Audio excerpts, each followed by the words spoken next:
Hey there guys, welcome to today's video where I will be discussing some frequently asked questions by you the viewers and aspiring students that want to study dentistry abroad. One of the major questions that I always get is which countries allow me to skip the ORE exam. Of course, it is super important to understand this because it's very hard, so if we can avoid this at all costs, then this is the video for you. Now, the GDC has outlined the countries that it allows as its exemptions through the EU recognition process. I will leave a link to that in the description box below, but just to make your life easier, I will actually read them out to you. So let's get started. So let's go through the list that has been made exempt by the GDC. Belgium, then Denmark, Bulgaria, Czech Republic, Estonia, Greece, Spain, France, Croatia, Ireland, Italy, Cyprus, Latvia, Lithuania, Luxembourg, Hungary, Malta, Netherlands, Austria, Poland, Portugal, Slovenia, Slovakia, Finland, and of course the United Kingdom. Now, one key thing to know about all of these countries, they are exempt. You can find this backup evidence as I've outlined for you in the description box to take you to the official website so there isn't any confusion for you or your family that's going to help support you to get into these countries in the future. Some key things to note is obviously around the languages that these courses will be taught in. Now, some countries like Germany, for example, the Netherlands, Italy, in most parts, will be taught in their own native tongue. So if you don't know how to speak the language, just be warned. Some English programs are available in more Eastern European countries and more recently in places like Spain. However, some universities in Spain even require you to actually speak full Spanish, so fluent Spanish, in your clinical years. So be that in your 4th, 5th and 6th year or your 5th and 6th. I don't really know how many years they have there, but your final years really, you have to know Spanish inside out. You'll have to give presentations in the language as well. So just be warned that although they teach you Spanish quite well, you will have to learn that language.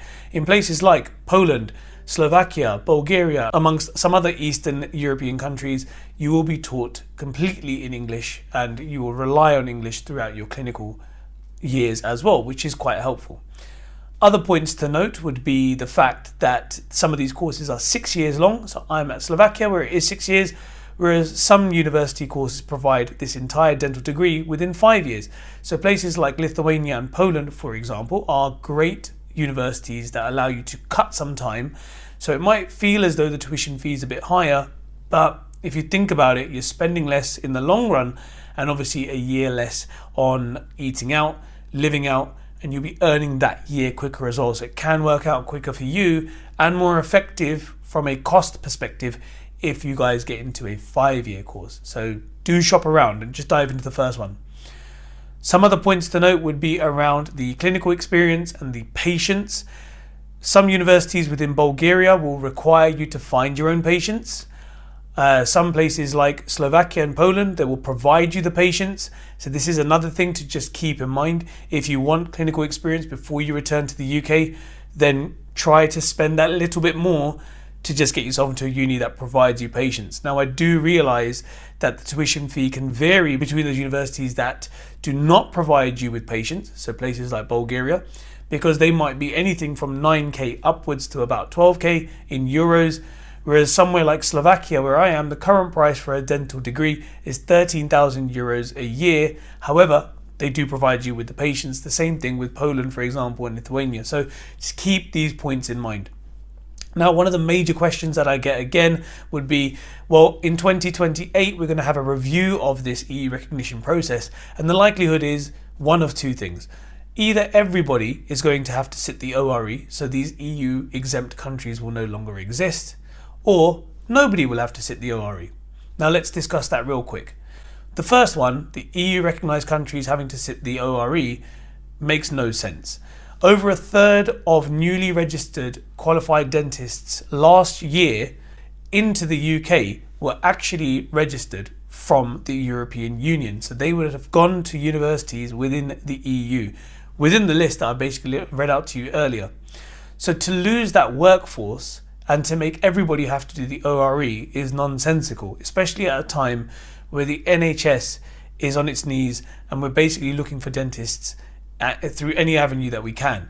So this recognition process will only extend itself after 2028, and it will continue to extend itself. Now, of course, this is my opinion and anything can happen after 2028, but really and truly, let's be fair, this is a decades-long process, an agreement that's been going on between the UK and the EU, and it will not change. That's just my sort of almost professional opinion on the matter. Now, when it comes to everyone not having to sit the ORE, this is also quite false and something that you need to understand from a deeper level. What is the ORE and why is it even used? Well, to be fair, if we don't have it, then there isn't any accountability as to the dentists that we bring in, because really and truly, they haven't shown their worth to the UK and the GDC that they're actually good enough clinicians to work on the general public.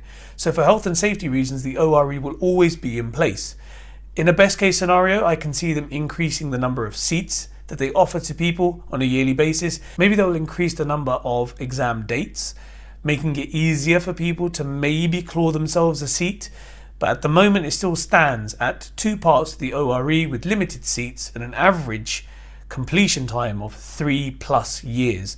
So the likelihood is you will probably see more exam dates moving forward.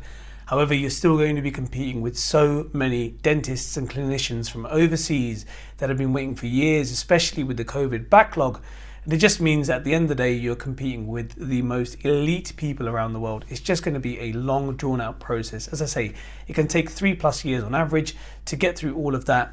You have 5 years to complete from ORE Part 1 to Part 2. And if you can't do that, you start the cycle all over again.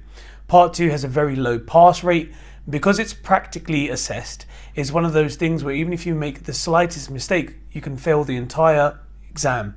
Meaning, once again, you have to start Part 2 again, and that process in itself is dreadful. Now, for people asking me whether ORE will be completely abolished and there will be no more ORE, which is something that a lot of agents are telling students when they are encouraging them to go to places like Georgia and Serbia and Bosnia and all of the countries outside of the list that we've discussed. They usually say, well, no one's going to have to sit the ORE after 2028. This is completely false. The ORE is actually a requirement by the public within the UK because it allows a health and safety aspect to understand the clinicians that are coming over are safe and experienced enough to work in the public's mouths. Now, without this assessment, we basically end up in a state where we don't know who's coming over and we don't know how good they are. So a form of assessment will always be required. As I mentioned before, they might try to make things easier, but an assessment will always be required. This is very historical and something that will never change within the UK. It's the same thing happens with medicine as well. There is always some form of assessment required. It will never be easy, it will always be oversubscribed, and there will always be people out there that have come from countries with 5, 10, 15 years worth of dental experience in the chair that know far more than we do. And when they do these exams, they will be flying through them a lot better than we will. So competing with them is just a position you do not want to be in. I understand that tuition fees in outside EU countries are a lot cheaper than they are in the EU.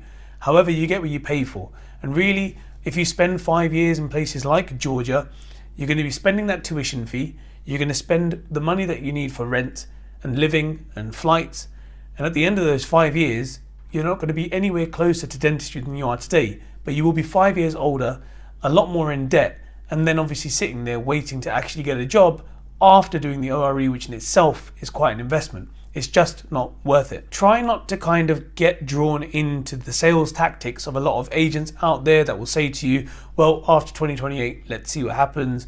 Either everyone's going to have to do it or no one's going to have to do it. These are completely baseless. A bit like how baseless some accusations I've recently had are.